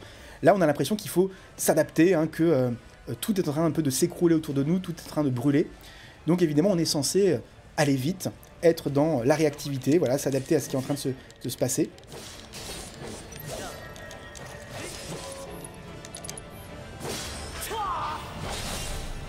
Avec ces éléments bien sûr de composition à l'arrière-plan. Quand on détruit les ennemis, on est obligé de voir ces éléments de décor qui sont en train de tomber à l'arrière-plan. Avec donc toujours ces flèches, ces actions contextuelles dont je vais vous reparler, qui nous amènent sur un chemin très précis, très arrêté. Et là on pourrait se dire mais ça va être très long de tout refaire, mais en fait il va y avoir des actions, voilà, des moments de cinématique qui vont transformer le décor et créer une forme d'adaptabilité. Là on voit bien que la caméra qui se met en plongée, c'est quelque chose qu'on n'avait encore jamais vu, donc le joueur doit s'adapter, là c'est moi qui joue, on doit s'adapter à un nouveau mode de gameplay. Et on va aller donc aider Jessie, c'est-à-dire qu'on était censé repartir avec Barrett, mais on voit bien qu'ici on n'a pas le choix, il faut changer de personnage, on a l'impression que tout échappe à leur contrôle.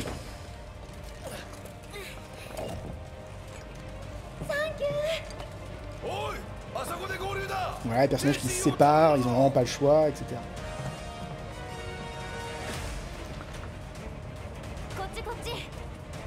Donc là on va suivre le personnage de Jessie, et je vais essayer de vous montrer un truc marrant si j'y arrive, parce que là encore c'est assez révélateur de ce que le jeu nous dit concrètement des relations entre les personnages.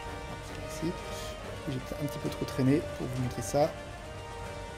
Si ça va le faire. Il y a des moments, des trucs un peu bizarres, des espèces de bugs visuels. Vous voyez, bon là j'ai pas tout à fait réussi, mais vous voyez que les pieds de Jessie traversent un peu mon visage en mode surimpression fantomatique.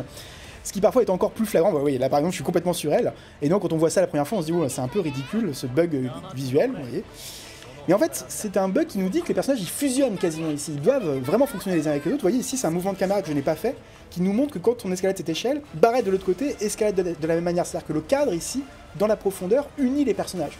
Tout est fait pour montrer qu'ils fonctionnent exactement tous ensemble. Vous voyez, ils fusionnent, ils sont connectés dans la profondeur du cadre, etc., etc. Et cette fusion corporelle, cette impression que les personnages sont soudés, va accentuer ce qui va se produire à présent, c'est-à-dire le fait qu'on va combattre avec Barrett, mais cette fois-ci, voilà. Barrett nous fait confiance. Il dit j'ai un super soldat à mes côtés.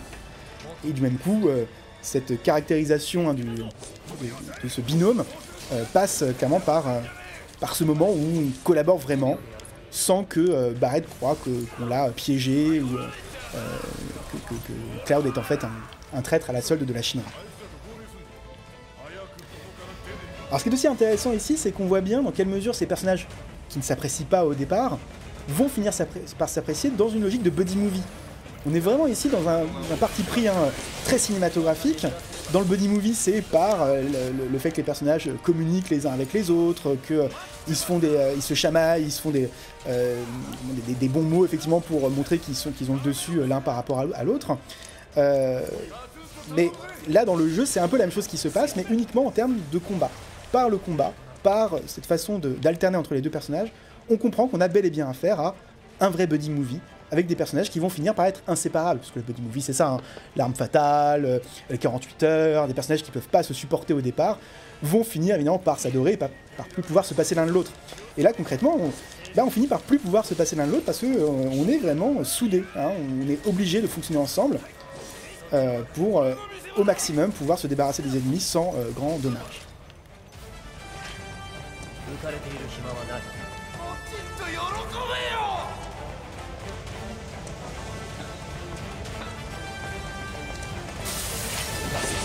Et à chaque fois qu'il y a un nouvel ennemi, il y a toujours ces petits commentaires, en plus il y a ces dialogues effectivement assez bien sentis la plupart du temps, qui sont assez marrants pour le coup, et qui révèlent quelque chose aussi des personnages, de leurs relations, pour en parler.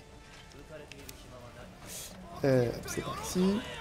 Donc en fait là vous voyez on refait le chemin en sens inverse, mais sans la perspective de l'infiltration, donc on est évidemment beaucoup plus rapide.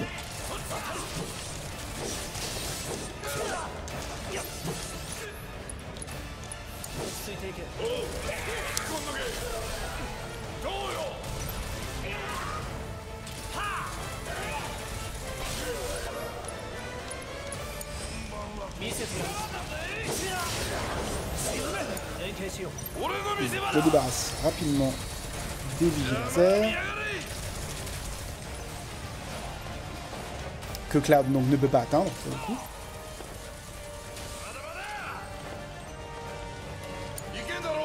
Allez, il reste encore un pardon. Voilà.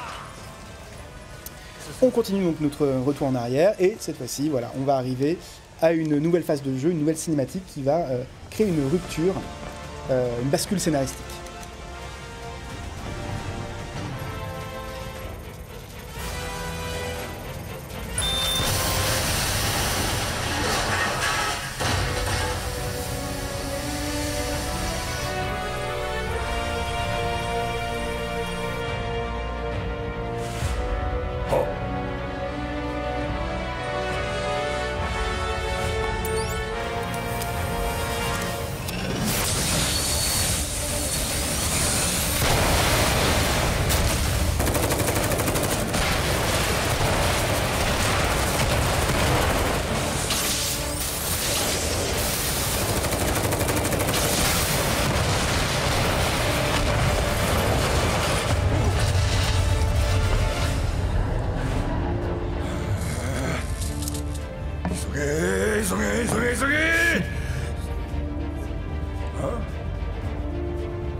Donc voilà, ce qu'on comprend ici, hein, c'est que la Shinra, la compagnie donc, a volontairement saboté le réacteur pour créer une réaction en chaîne. Donc vous l'avez eu, ce déluge pyrotechnique, cette caméra qui s'est emballée, etc. pour en fait détruire le réacteur et, bien sûr, faire porter le chapeau à la section d'Avalanche, hein, que nous incarnons. Avalanche, c'est donc la section terroriste, hein, à laquelle nous appartenons. Et donc pour le coup, hein, cette fuite en avant, hein, suite à cette destruction du réacteur par la Shinra elle-même, va passer, vous l'avez vu, par une sorte de fuite en ligne droite qui va être interrompue comme ça par des moments de cinématique, qui va donner vraiment cette sensation aux joueurs de jouer à un film. On n'a quasiment pas la main là, on a juste couru 2 secondes, et au final c'est que les cinématiques qui prennent le relais. Mais ça montre aussi que quelque chose nous échappe.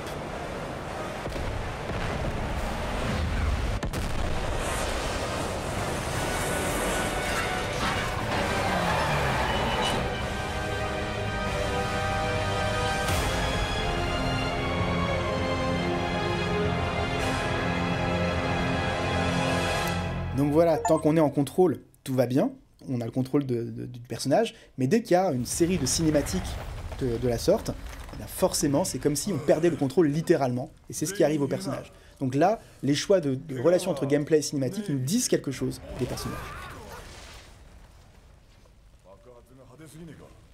爆弾はレシピ通りに作ったはず。でも気化した魔法が反応してるのかも。これは町まで行っちまったかもな。町より星だろ。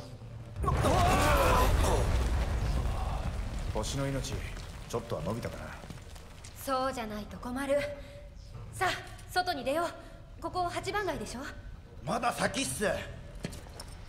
よし、先導してくれ。了解っす。 Donc là, on a eu ce sentiment de quelque chose qui nous échappait, hein, par justement cette irruption de cinématiques extrêmement longue. Là, le contrôle nous est redonné, donc on a un nouveau chapitre qui commence.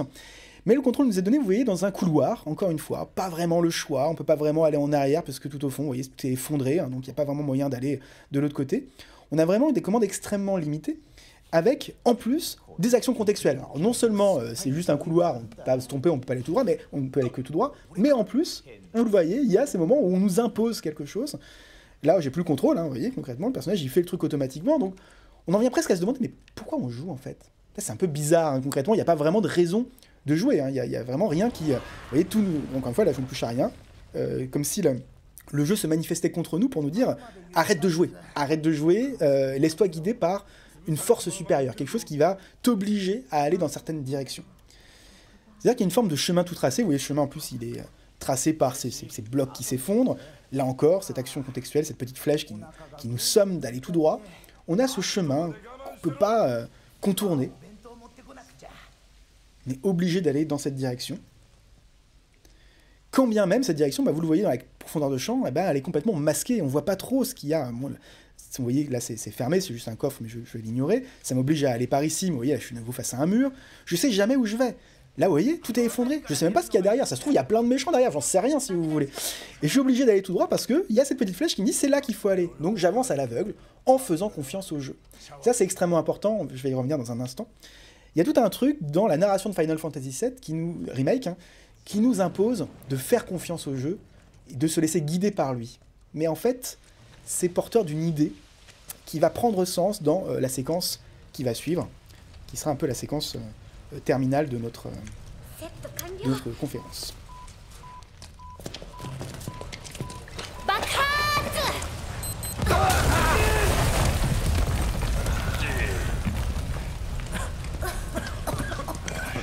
Oh, 開いてる開いてる。邪魔者はコッパみじん。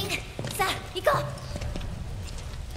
う。On a toujours l'impression d'être manipulé magiquement par une force extérieure qui nous oblige vraiment à aller là où on veut. Vous voyez, ce signal à l'écran nous dit c'est là qu'il faut aller. On n'a pas vraiment le choix, on est obligé d'aller ici, ce qui pourrait passer pour un défaut.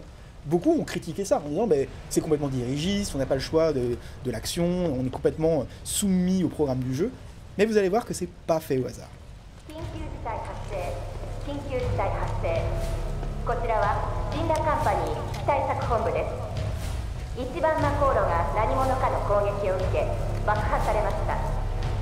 現在も断続的な爆発があり火災が発生しています。1番街および8番街は警戒区域に指定されました。この辺りは建物の倒壊の恐れがあり瓦礫やガラスが落下する危険があります。8番街に予想以上。こりゃいくらなんでもやりすぎっすね。今さら何？ああ、その通り。俺たちはこの先ももっともっと魔航路をぶっ壊す。星の命を救うためにな。だよな。覚悟を決めて始めたことだ。まだ始まったばかりっす。俺たちの活動は星を救う。そのために必要な犠牲は払う。ああ、星だけじゃねえ。お前らの悲鳴が聞こえるぜ。はっ、上等だ。全部俺が背負ってやる。不安、疑問、悩み事、報酬もまとめて俺に追っかぶせろ。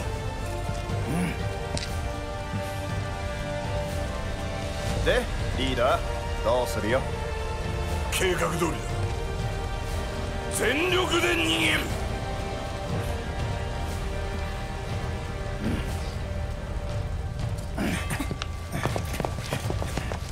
Vous avez vu que les enjeux, les dilemmes éthiques, etc., qui sont présentés par ce dialogue, ils permettent aussi d'ouvrir complètement le récit. Parce que là, on pensait qu'on allait juste poser une bombe dans un petit réacteur. En fait, on nous parle de sauver le monde. Donc ça ouvre totalement les enjeux de l'histoire. En même temps qu'on va également ouvrir les horizons, puisque vous avez vu qu'on était jusqu'à présent dans des espèces de coursives, dans des couloirs, etc. Et d'un seul coup, on nous fait comprendre qu'on va ouvrir le jeu à la ville. Parce que là, concrètement, c'est ce qui se passe. On nous met, voilà, quand on nous fait avancer dans ce couloir, on est obligé de voir ça. Et donc de voir une ville gigantesque qui s'offre à nous, et c'est quand même celle qu'on a vue au début, donc elle paraît extrêmement grande. Sauf que cette ouverture, eh ben, vous allez voir qu'elle est un peu illusoire. Donc là, on se dit, on est super libre, et ah, bah non, j'y touche plus. On me prive de ma liberté, alors je me dis, ah, monde ouvert, incroyable, bah non. On nous arrête en plein milieu de l'action pour une petite cinématique qui est en fait une sorte de tuto masqué pour nous expliquer comment on se soigne, etc. Donc c'est moins flagrant que dans la première partie du jeu. Mais on voit bien ici que cette cinématique, elle est aussi là pour nous dire que on croit qu'on va avoir le contrôle et qu'on va être très libre d'évoluer dans cette ville, mais en réalité, on va être constamment sollicité par les personnages, remis sur le chemin qu'on veut qu'on suive, etc. C'est-à-dire qu'il n'y a pas vraiment de liberté ici, en tout cas dans ce début de jeu. Et on va le constater d'ailleurs dans un instant, au moment où on va reprendre le contrôle de Cloud.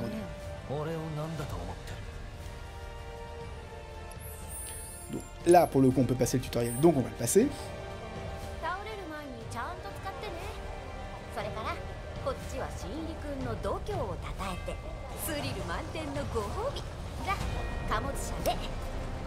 Donc voilà, donc là on a cette composition de mise en jeu où on se dit ah ben là on a plein d'endroits où aller, incroyable, on va enfin pouvoir être libre dans cette ville gigantesque. Bon, voyons si je vais... Ah, je peux pas aller derrière. Ah ben je peux pas aller là. Ben là, il y a une rue. Non, je peux pas aller là non plus. En fait on peut aller nulle part, il y a un chemin en réalité. Donc ça nous donne l'impression qu'on a cette ouverture de décor, mais en réalité on est complètement cadenassé par la situation, comme si cette ville était une forme de prison, hein. Et la seule liberté qu'on a, c'est d'observer les passants figés dans une pause sidérée par la catastrophe qu'on vient quand même de provoquer en grande partie. Et cette sidération, ce côté figé des différents PNJ, donc personnages non joueurs, c'est assez intéressant parce que ça restitue aussi leurs conditions sociales. Ce sont des personnages qui sont bloqués dans leur situation les uns les autres, ils tournent en boucle. Ce sont tous des boucles, hein. Ils font tous un trajet, ils ont tous un mouvement de tête, un mouvement corporel. Ils sont piégés dans leurs conditions sociales. C'est un peu ça que nous dit aussi, hein, ce passage. On est complètement emprisonné dans cette ville et dans ce qu'elle suppose idéologiquement. Là encore, on pense être un peu libre, mais le personnage de Jesse nous dit « bah il faut monter, il faut aller par ici ». Encore une fois, on nous dit où il faut aller, on nous impose une trajectoire, un trajet. Là encore, j'ai une petite cinématique très brève qui montre que tout est en train de s'écrouler. Tout ça me prive à chaque fois de mon libre arbitre. J'y viens à ce que je veux dire de ces fameuses actions contextuelles, de ces petites flèches. Vous voyez, là j'en ai une autre là, au bout du cadre. Donc je me dis, bah c'est ça, en fait, le chemin à suivre. Très bien, le jeu m'indique où il faut aller. Vous allez voir ce qui va se passer ici.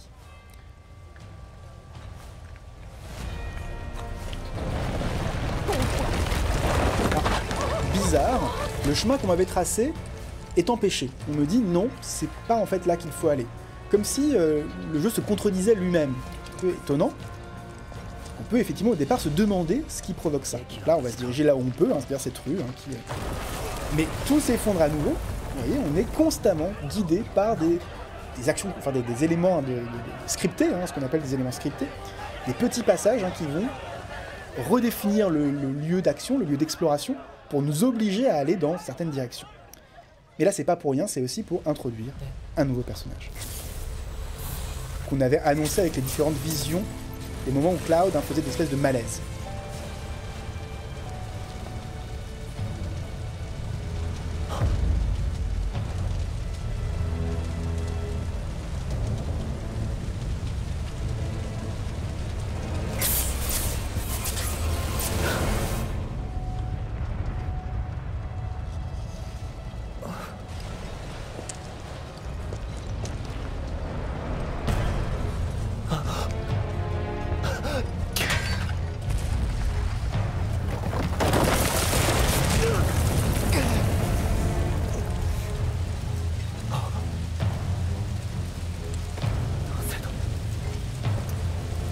Là, on nous donne le contrôle face à une rue où vient de partir un personnage qu'on a l'impression de connaître, hein, que le personnage de Cloud donne l'impression de connaître.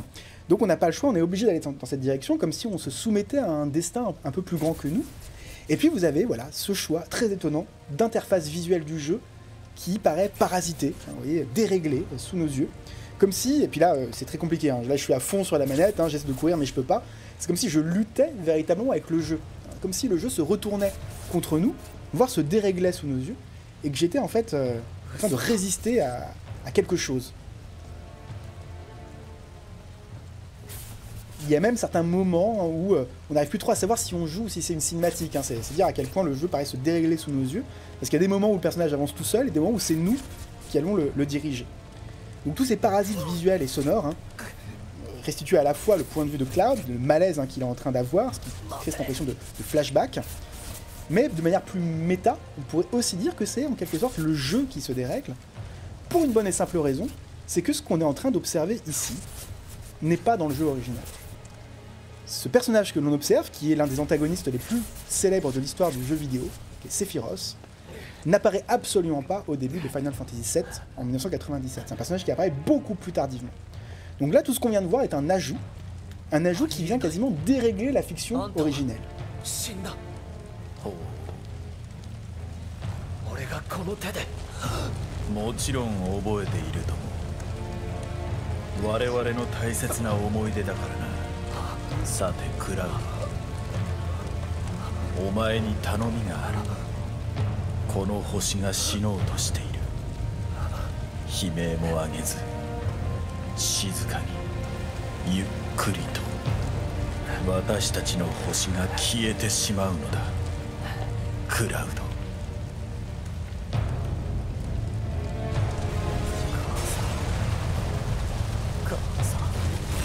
星が死ねばこのあでやかに燃えるお前の故郷が消えてしまう。息子だけは助けてくれと泣きついた女の声、切り捨てた時の感触さえ消えてしまうのだ。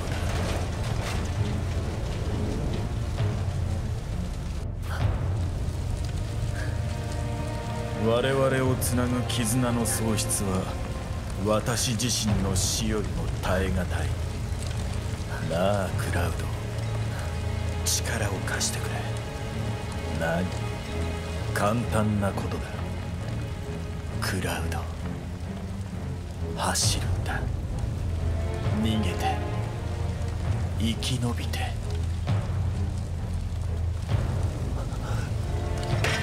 叫ぶな！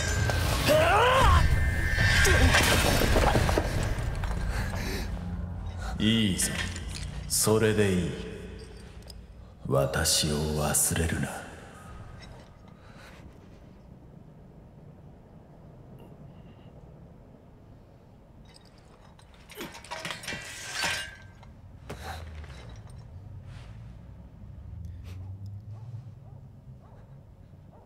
幻覚が魔法に近づきすぎたな。さあ、行くぞ。Donc là, ce qu'on vient de voir, c'est une vraie trahison du jeu originel, un parasitage de ce dernier. Et vous le voyez que ce parasitage, hein, c'est manifesté physiquement dans le jeu lui-même. Hein. Le jeu lui-même a été parasité par le parasitage scénaristique, hein, des scénaristes de ce remake. Du coup, hein, ce choix qui est fait ici, il est assez intéressant parce que c'est même d'ailleurs l'un des enjeux principaux, hein, de ce Final Fantasy VII Remake, et c'est sur cet aspect que je souhaitais un petit peu conclure cette séance de gameplay, c'est que le jeu tout entier est pensé en miroir de son homologue de 97, avec cette idée que ce récit auquel on joue, il s'est déjà déroulé. Il s'est déroulé à l'époque pour les joueurs qui jouaient à l'original. Et ce récit, que les concepteurs sont restitués sous la forme de remake, c'est un peu quelque chose de sacré. Hein, les concepteurs d'un remake, d'un jeu aussi célèbre et aimé que Final Fantasy VII, ils vont se dire attention aux fans.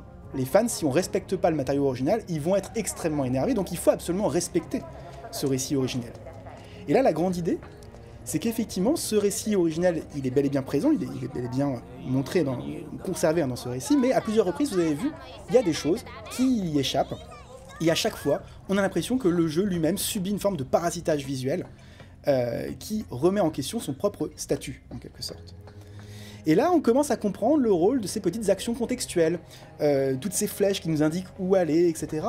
C'est aussi une manière de dire que ce personnage de Cloud, et même le joueur, ils n'ont pas de libre arbitre dans ce jeu. Ils sont destinés à suivre un destin, le destin du jeu qui a été produit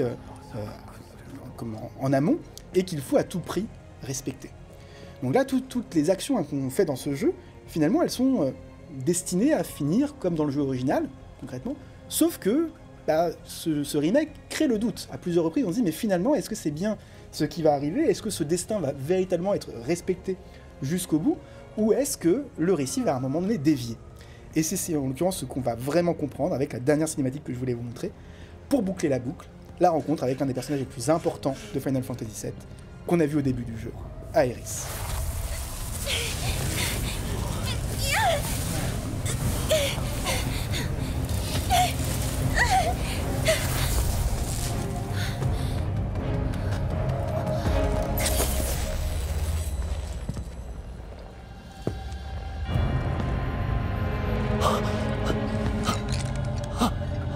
お前には誰も守れない。自分さえもな。大丈夫？大丈夫？ああ。お花どうぞ。花？うん。お礼追い払って助けてくれた。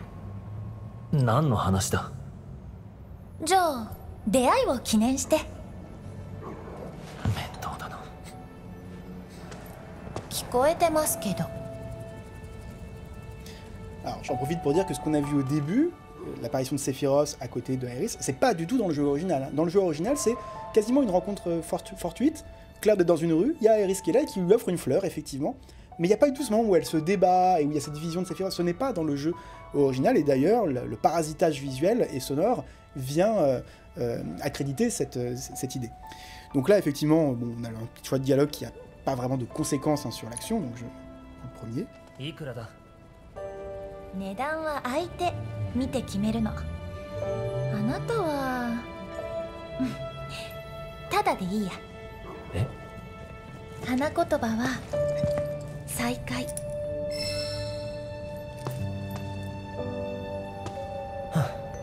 警告しておこう。俺は強いぞ。うん、そんな感じするよ。脅しには屈しない。ああ、怖いお兄さん、脅しに来るとか警戒してる？ないない、そういう心配しなくていいから。マコーロが爆発したんだ。あんたも今夜は店じまいして。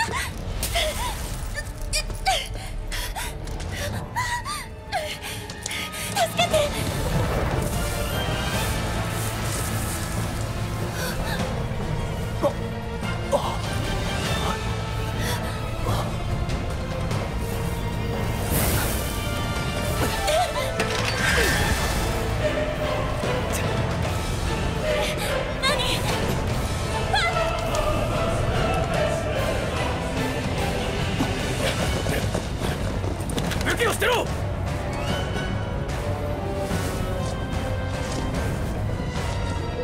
見えてないのか。やっぱり一回解散。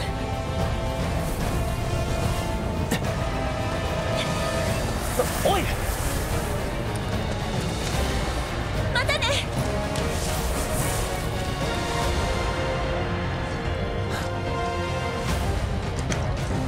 剣を地面に置け。ゆっくり。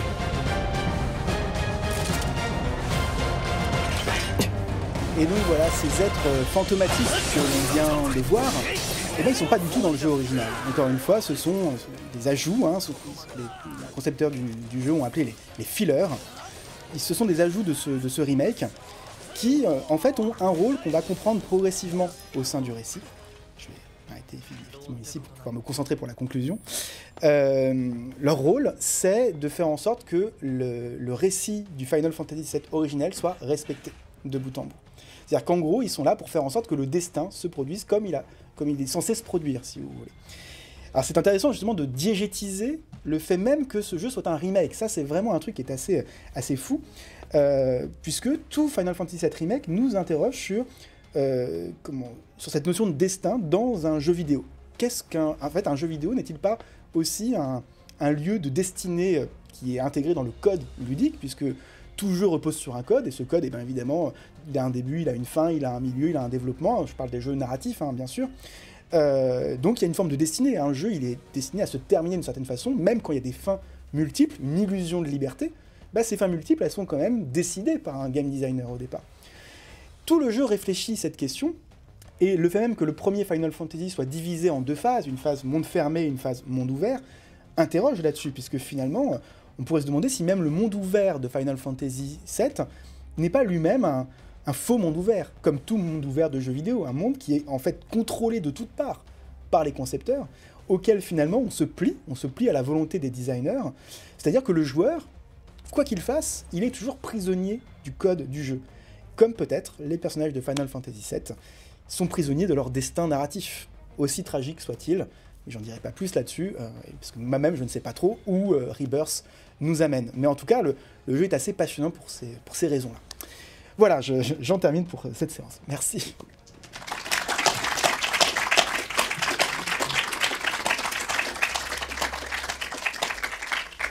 Merci Jean-Baptiste. Est-ce que vous avez des questions? On ne spoile pas, hein, attention. Est-ce que vous avez envie de jouer à Final Fantasy?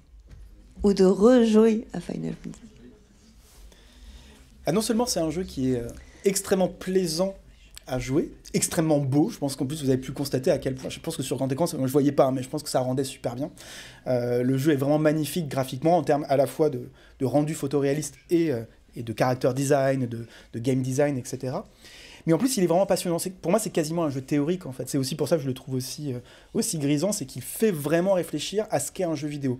Un peu comme tous ceux qu'on a commentés jusqu'à présent, hein. À chaque fois je prends des jeux qui interrogent ça, qui permettent d'interroger ça. Je trouve que ce jeu le fait, même dans sa diégèse. Auparavant, c'était des interprétations de ma part. Là, le jeu nous dit vraiment, il y a un destin à suivre, il y a des petites flèches, etc. On pourrait se dire, ouais, mais c'est pas bien, les petites flèches. Ouais, mais ça dit quelque chose de personnages qui sont destinés à aller là où ils doivent aller. C'est tout l'enjeu du récit, en fait. Et puis, je me suis pas trop appesanti sur ce système de combat, qui est une relecture, en fait, du système tour par tour de l'original, qui est un système, évidemment, qui casse le flux narratif, le flux d'un récit, hein, le flux de l'action, puisqu'à chaque tour, en fait, on va faire une action pour impacter, pour enlever des points de vie à un personnage adversaire, etc. Ensuite, c'est à lui de jouer, un peu comme un jeu de rôle traditionnel, hein, sur papier.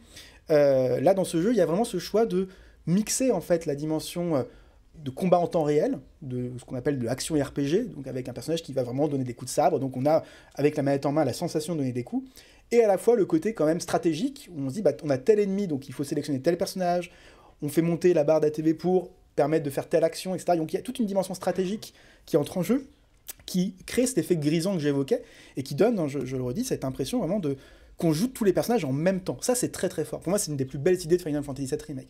On a vraiment l'impression que tous les personnages sont joués en même temps par nous, alors qu'on les fait les uns après les autres, concrètement. Merci.